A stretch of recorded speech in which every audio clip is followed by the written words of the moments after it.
any drama or misunderstandings. This is about gut level, I never saw it coming, that type of pain. This is when life breaks your heart, flips the pain, betrays your trust. How do you hold that pain without letting it change you? Hey y'all, it's the Squad Podcast where we fight for her. It's your girl, your coach, Coach Tocha Moore. I'm excited to be here with you today.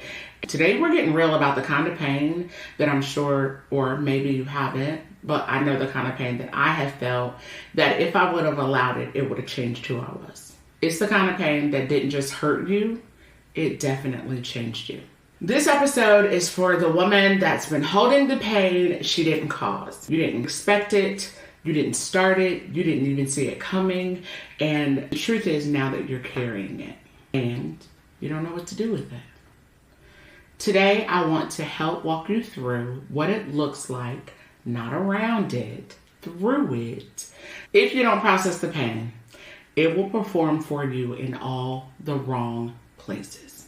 So let's get into it. The first thing I want to walk you through is understanding that you have to acknowledge the pain. I know I struggle with that. Acknowledging the pain, whatever it is that hurt me, I have to acknowledge it before I can move forward. This is about the kind of pain that leaves no clear explanation as to why or what, just the consequences. I don't know if you've ever been there. I know that I have. The kind of pain that throat punches you and you're like, wait, that hurt a little bit, okay? Maybe it was childhood trauma. Maybe it was betrayal from a friend. Maybe it was a spouse, significant other, your mother, father, whomever, somebody that you loved in a way. Maybe it was a parent walking out. Maybe it was a parent that you never knew. Maybe it was a divorce, a death, a dream that you had that was deferred. You didn't cause it, but now you're carrying it, and that matters. I want you to know I see you. So if we don't acknowledge the pain, we stay stuck in the cycle of repeating the pain.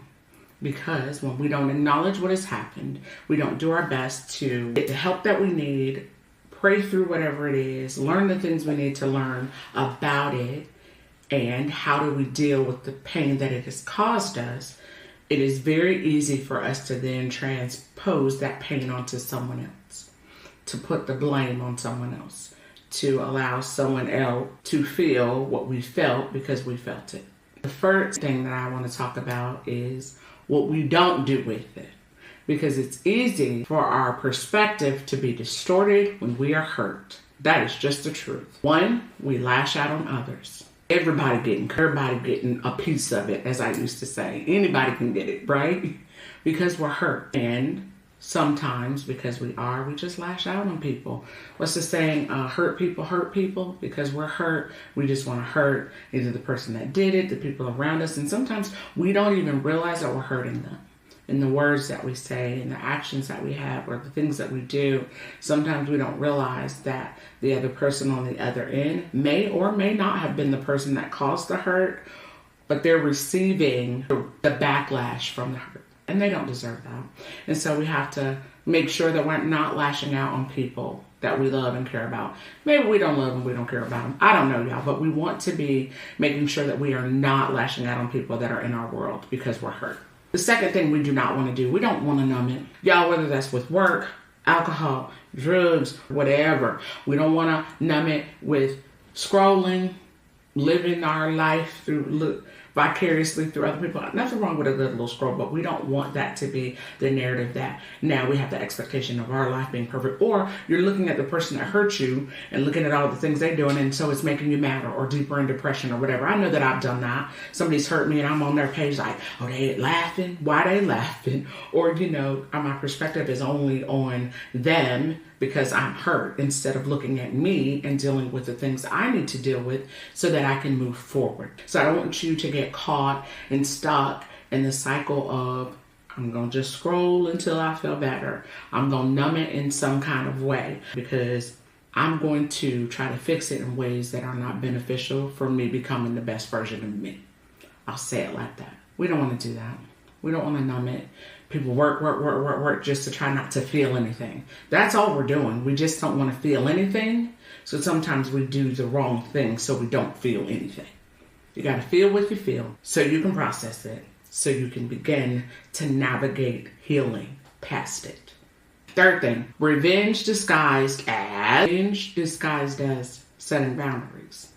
So we're going to get back at them and we're going to shut down. We ain't going to talk to nobody. We're not going to do anything. I know for me, when I get upset, sometimes with my husband, it's a silent treatment all day long. Like, are you talking to me? Because I'm not talking to you. That's how your girl rolls sometimes. And it ain't right, okay? I'm going to acknowledge that. I'm going to say it out loud. It's not right. And so I had a tendency, learning and growing in that area in massive ways, but I had a tendency to just shut everybody out and saying, I'm just setting boundaries. Honestly, I was just trying to get back at them by not talking to them. Okay, let's just be real and honest. We keep it transparent over here. I was just trying to get back at them by not talking to them. So it was like, you hurt me, I'm not going to talk to you. I'm not your friend. I'm not your girl, or whatever it might have been. And I'm not talking about like a day or two. I'm talking about weeks. I'm not talking. Got nothing to say. Yes, no answers. Yes, no. Passive aggressive, honestly. That's the truth. And so we say, we're setting boundaries so that I can protect myself. No, you just don't want to address the healing. Fourth thing, we can't not address. We already said that. We can't not address it, y'all. Some of us have a tendency of avoidance. That is not it. Avoiding what is right in front of you is never going to move out of the way if you don't address it. It's going to stay right there. It's going to sit right there. It's going to be in the pocket. It's not going to move until you make the decision that, you know what, I really do have to address this in a healthy way. And what does that look like for me? For whatever number I'm on. Bitterness masked as strength. We walk around mad. We really are evil, if we're honest. We have certain situations that we're just like, it just is what it is, or whatever the case may be.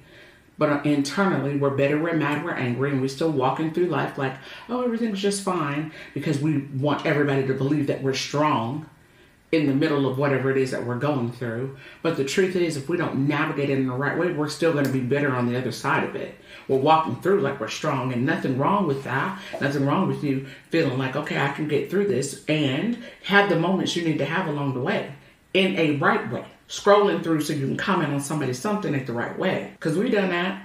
Y'all know, I've done that. Like, I'm about to scroll so I can see what they doing, and they make a little comment.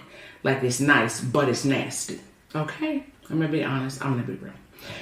And so, we can't confuse coping with conquering. Numbness is not healing. We cannot confuse coping with conquering. Numbness is not healing, y'all. It's putting a mask on your face. It's just doing this. Like, y'all can't see me. Like, putting your hands over your face like, they don't see me. Yeah, we see you. We still see you. In the hopes that nobody will catch on to the fact that you are bitter, you're angry, you're hurt, and you need to deal with that. We just put a mask on and we keep numbing it and keep numbing it. I know I did. Just keep pushing. Just keep going. You'll be fine. Don't worry about it. I'm coping. I say, I'm navigating. I'm dealing. I'm coping. But I'm just numbing the pain that I really and truly do feel. It's okay for you to feel what you feel in the moment that you feel it. Deal with it and then move on. And that sometimes takes time. Sometimes it takes a lot of time. Sometimes the moment can just be the moment. And that's fine too. Sometimes it takes minutes, hours, days, weeks, months, and sometimes even years. Take the time you need to heal in the right way. That's how you fight for her, the best version of you. Okay? I'm going to give y'all some biblical examples, which I absolutely love. Y'all know I love the Bible. I'm a God girl over here. Yes, I am. Job. He lost everything, y'all. Everything. And he still worshiped God. What are you talking about? You don't know the story of Job? Let me tell you. I'm so glad you asked. The story of Job, he was sitting there, man, and his business servants kept coming up to him. One ran up to him, Job, oh my goodness, all your cattle gone. He was a wealthy man in the Bible, had lots of things, lots of children, had built wealth, always honored the Lord. He came and was like, I'm the only one that escaped. A lion came and ate all your cattle. All right, cool. Job was like, God is still good. Something else happened. Job, I came, I'm the only one. It was one person that always got away so they could bring him the bad news. Y'all know who that person is in your life. Sometimes the person that always comes in your life, when you see him coming, you know that that's something bad to tell you. Like, this was literally Job. Somebody comes and was like, Job, I'm the only one that escaped. All of your children and their servants are dead. Like, Job kept worshiping God. When I tell you, tragedy after tragedy after tragedy. He just kept saying, God is still good. He's still faithful, and he is going to bring me out on the other side of this. I'm encouraging you with that today. Jesus, talk about it. He was betrayed by one of his very best friends, a disciple who was with him all the time, walking with him, and he still forgave. Judas sold him to be taken to the cross. He sat with him. He ate with him. He prayed with him. He walked with him. And he knew all the while he knew that Judas would be the one to betray him. And he still sat at the table with him. Y'all, I'm navigating some things like this myself right now. That's just honest. I'm like, Lord, I'm at a space where it's like, I don't know. But I'm reminded of these stories in the Bible of people that have done the things that we are sometime going to be asked to do. You're going to be asked to forgive someone who you do not think deserves that forgiveness. The people that Jesus knew would crucify him, he looked up and said, Father, forgive them, for they know not what they do. On the cross, being beaten, nails stuck in his hand as he shook and bled, he still said, forgive them, because they don't know what they're doing. How many times have you been asked to say, forgive them, because they don't know what they're doing? But we feel like they know, they should have known this, that, or the other. Father, forgive them, for they know not what they do. Have you been asked to do that? Have you done it? Y'all, that's real. Joseph, he was abandoned. He was sold. He was lied on. And he still kept his heart pure. He didn't develop hatred on the people. He didn't say, God, get them. Lord, do this. Like as the girls would say, praying for their downfall. He didn't go to God like, God, do this to them. Because that's what we like to do. Say, God, you should do this. You should punish them. You should this, that, or the other. And they did this and they did that. And you need to get them. That ain't the way to get it. We think it is. Every man will be paid according to their sin, not by you, but by God. He says, vengeance is mine. But we try to fix the thing or make the thing. Or we say things like, well, I'm going to pray. I don't remember who it was, but I heard someone the other day was like, see, that's what they get. No, that is not what they get. You shouldn't be excited when something happens to someone else. You should be praying for their healing and their deliverance and all the things. Because we do wrong stuff, but we categorize sin, big, little, middle ground. No, it's all the same. All the same in his eyes. So maybe they did something that you feel like is up here. Maybe what you did is right here. But it's still the same in the eyesight of God. Okay? So understand that, as my daughter would say, you can't pray for the demise or the downfall of somebody else and think that God is going to honor that. And maybe something bad will happen to them. Because that happens sometimes because it's life. And we think, yep, see, they did me wrong. And I asked the Lord to get them for me. I was like, Lord, I didn't deserve this. They did me so wrong. You should do this. He doesn't operate like that. He pays every man according to his work. According to him, vengeance is mine, says the Lord. It doesn't belong to me, not Tasha. So I don't get to decide who's deserving of punishment or not. I don't get to decide because I'm hurt that I want something hurtful to happen to someone else. That is not who he designed us to be. That is who you can become if you do not deal with the hurt that you felt. Trust me, there have been moments in my life, y'all, when I lost everything and people laughed. Like literally homeless. They laughed like it was funny.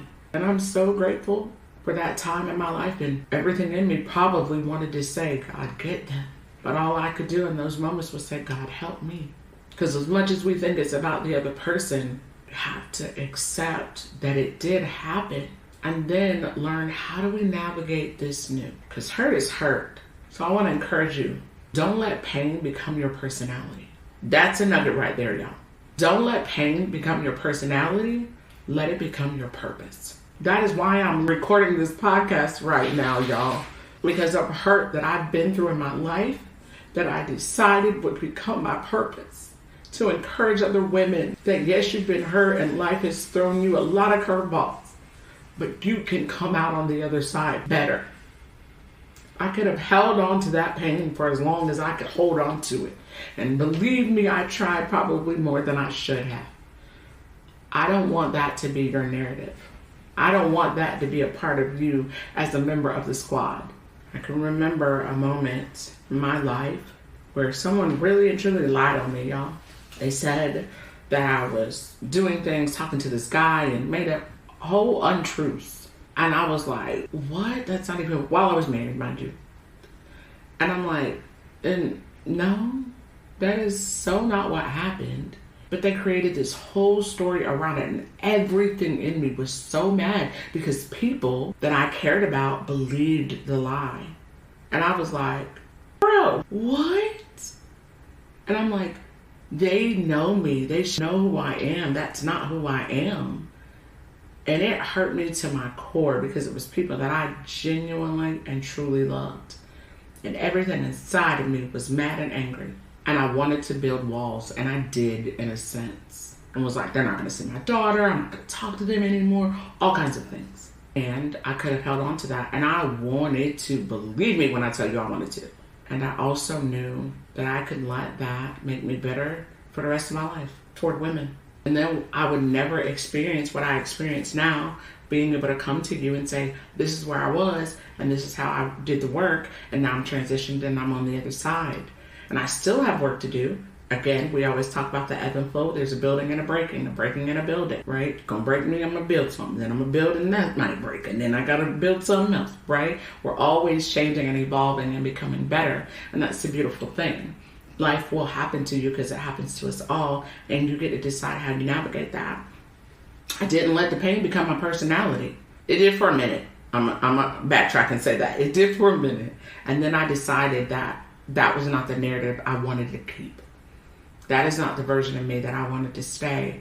Being mean and cutting people off quick, like hurtful. And it was just because I was hurt. The stuff I would say now, I apologize if you were ever on the end of this quick tongue of mine. I am so sorry.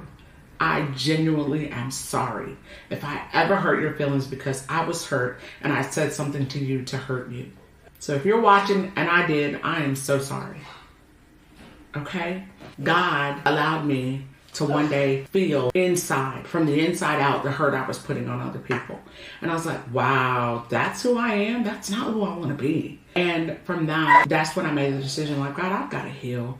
I'm walking around mad at this man, and I don't even know him. That was my biological father. Lord, I'm being me. I hear my daughter say, friends, God, that is not who I am. So with that being said, I want to tell you that it's okay to bleed, but don't build from your bitterness. As we wrap up the show today, you have to process the pain. Not perform over it, not push past it, not deal with it, not hide it under the rug or pretend like people don't see you or see it. You have to process. You can't get over the pain that you haven't prayed through, that you haven't worked through, that you haven't cried through, that you haven't maybe yelled through, that you haven't processed. What are some ways that you can do that? I'll give you some tips. Journaling. That is my space where I can just write all my thoughts. I have a gratitude journal, but then I have one where I write like how my day was, what I felt, what went great, maybe some things I got wrong, some things I want God to help me with moving forward and what that looks like. Sometimes, second thing, I have to just sit in silence. Quiet, no radio, no nothing in my car. A lot of the times, just sitting with myself so that I could think through what I'm feeling. Because a lot of times, sometimes for me when I'm talking about it all the time, I just feel like I'm talking about it. But I'm not allowing myself to deal or process it. I'm just putting into words what I'm feeling. And sometimes I just need to sit with what I'm feeling in silence. The third thing is one that we all probably love to do, and that's to don't avoid it, address it. There are a lot of us walking around in avoidance. If we don't talk about it, it'll go away. No, not the truth. We have to deal with it. We have to talk through it. We have to address it because it's not going to go away until we do. It's not going to leave just because you're trying to will it or dream it away. It's going to sit in you and it's going to change you. It will eventually change who you are to make you the person like I talked about before that's just mean because they want to be mean because they haven't healed through the hurt. Or the person that's like, oh yeah, I hope something bad happens to them. What? That don't let it change you and make you bitter and mad at the world. That was me. Pain is a part of the process, but destruction is not part of your destiny. You can decide that the pain that I'm feeling is a part of the process, or you can let it destroy what God has meant for you, the person He wants you to become. If I had let it, I never would have gotten here. Not just here on this podcast. Here, mentally, physically, emotionally, spiritually. I never would have known me in this way. Because hurt is that, y'all. Pain is a part of the process, but destruction is not your destiny. Feel it, heal from it, then fight forward through it. If this episode resonated with you, send it to a friend who is holding the pain that she didn't cause. And if you're ready to start healing out loud, meet me, come visit. Let's do a discovery conversation at tochamoore.com. Your breakthrough doesn't start with noise. It starts with honesty. Y'all, thank y'all so much for tuning in to this episode of the Squad Podcast. I appreciate you being here. I'm always helping you, wanting you to fight for her, your healing, your evolution. I'm always encouraging you to fight for her, your healing, your evolution, and your reclaim. Go back and reclaim your purpose. Go back and reclaim victory over the pain. Thank y'all so much for tuning in. I'll see y'all later. Bye.